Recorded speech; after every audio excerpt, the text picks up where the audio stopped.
E olha, ao menos 17 mulheres foram vítimas do estuprador em série José Antônio Miranda da Silva, de 47 anos. Esse é o maior caso de violência sexual dos últimos tempos em todo o Noroeste Paulista, viu? Ele está preso desde junho, depois de uma longa investigação da DEIC.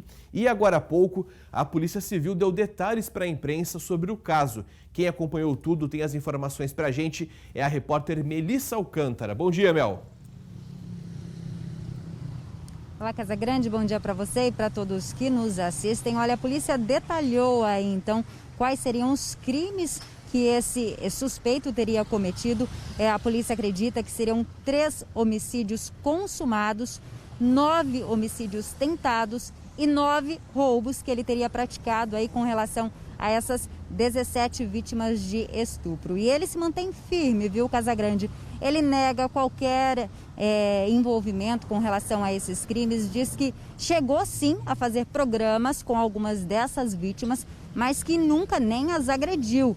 Foi uma relação ali estritamente comercial e não teve nenhuma situação de agressão. Apenas com relação a um dos casos, ele fez, vamos dizer, uma meia confissão. Diz que sim, deu uma pedrada na cabeça da vítima depois de uma discussão aí com relação a drogas, que ela caiu, sangrou, mas que não, ele não a matou. Ele só diz que deu essa pedrada, mas que não foi a pedrada que causou a morte dessa vítima. E é justamente com relação a esse perfil dessas vítimas que o delegado que está à frente das investigações, Dr. Wanderson Gon, ressaltou aí a dificuldade tanto em identificá-las quanto trazê-las aqui para a delegacia para falar o que aconteceu, se aconteceu alguma coisa. Vamos entender o porquê, vamos ver o que ele disse. São vítimas geralmente em situação de rua, geralmente usuários de droga, algumas, até a maioria, já em situação de prostituição. Então são vítimas que normalmente já são mais arredias em manter um contato com a polícia. Tanto é que algumas delas nem fizeram boletim de ocorrência. Teve vítima que se recusou, inclusive, a comparecer aqui. Uma das 17 a gente sabe que teve, confirmou que teve, mas ela mudou para a Bahia, não quis saber de mais nada, então, quer dizer, ele nem foi indiciado por isso. Sabe que aconteceu esse crime, mas não teve como indiciá-lo por esse motivo.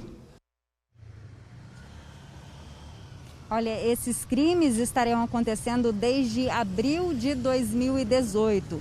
Pouco mais de um ano depois dele ter sido solto por cumprir 20 anos de prisão, justamente pelos crimes de estupro e homicídio, ou seja, ele seria um reincidente específico.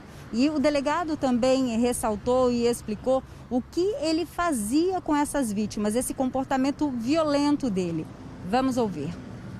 Geralmente, socos, chutes, amarrava o pescoço delas com corda, cordão, pegava uma faquinha até de cozinha e passava pelo corpo delas. Então, muitos cortes superficiais sim, mas teve vítima que sofreu mais de 40 cortes. Uma das vítimas que sobreviveu, ele atirou fogo nela, mas pegou mais na vegetação, ela conseguiu escapar.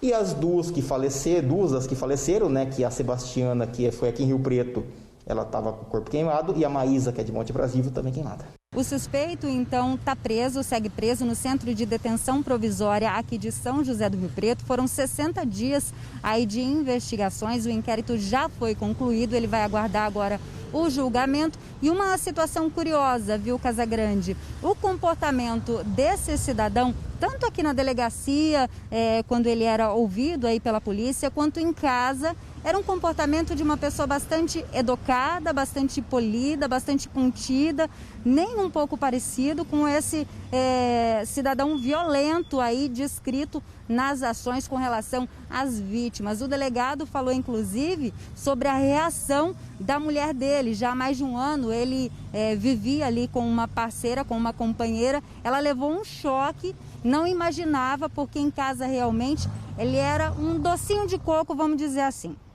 Docinho de coco bem azedo, bem do estragado, viu, Mel? Enquanto você trazia as informações pra gente, eu até vim aqui pesquisar porque eu não lembrava o número exato.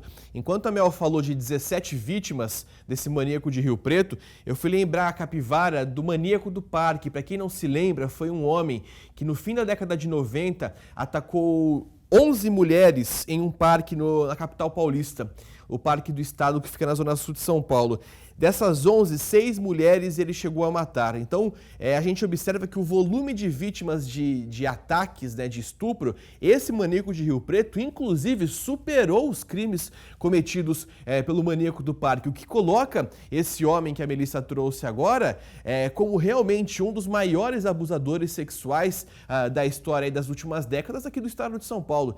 Então é algo realmente bastante delicado, é uma história realmente impressionante, mas o que eu fico me perguntando, Mel, é o seguinte, né? A mulher fala que não desconfiava que o companheiro dela, né? Nem companheiro pode falar porque não é companheiro, né? Que o namorado dela ali, gente, tinha uma figura como essa. O delegado chegou a falar sobre algum detalhe que essa mulher dele, a atual mulher dele, trouxe sobre o comportamento, se ele costumava ficar longos períodos fora de casa, enfim, nos momentos que ele cometia esses crimes, quando voltava para casa, tinha algum sinal que pudesse dizer que ele fez algo de errado, Mel?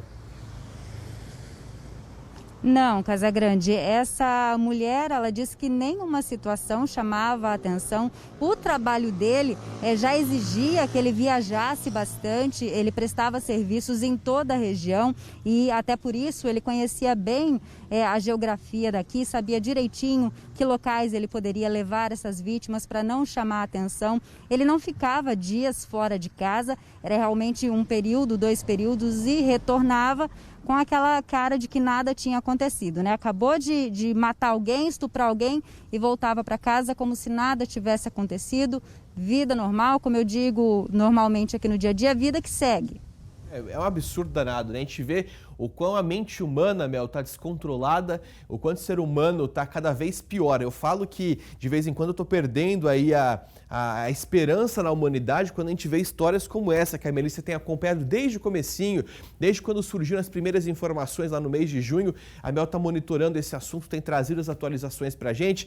E cada detalhe que a gente fica sabendo a mais desse maníaco em série, desse estuprador em série, a gente fica mais assustado, mais chocado do atual cenário aí da violência aqui na região. Obrigado, viu, Mel, pelas informações. Qualquer novidade, você atualiza aqui a gente, porque é um assunto que realmente desperta muita atenção e curiosidade das pessoas. Bom dia para você.